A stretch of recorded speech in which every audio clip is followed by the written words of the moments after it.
Guys, shifting focus to the Olympics over in Tokyo. Two big names forced out after testing positive for COVID-19. First, Bryson DeChambeau, and then Jon Rahm. Cal, what was your initial reaction to hearing the news that both of these guys were going to be out of the Olympics? Well, it's crazy because it happened since we last talked, Larry, which was about 24 hours ago. And since then, you've gotten really two big blows to what was already a pretty, not mediocre, but it wasn't a great Olympic field just because of the way that the Olympics are set up. You get some guys that you've never heard of. You get some guys that just don't play a ton on the European and PGA Tour. You know, for me, that was kind of the takeaway early on, was a not super great field. Just got a lot worse, honestly, because two of the top 8 players in the world are not going to be playing in it. And Bryson DeChambeau will be replaced by Patrick Reed, so that'll bump it up a little bit.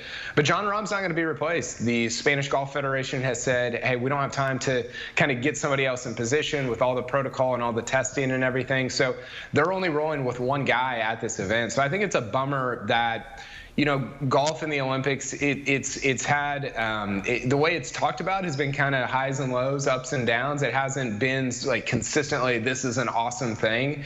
And this reality that these two guys are having to withdraw will only be a blow to that. It will only provide more ammunition for people that are like, should golf really be in the Olympics? Is this something that we need to do? So that's a bummer for me, because you want to see golf in the Olympics. I want to see golf in the Olympics. I think it's a cool thing that it gets to be there with swimming and track and all these different sports. So it just makes you know, like I said, an already just kind of okay field quite a bit worse with those two guys out.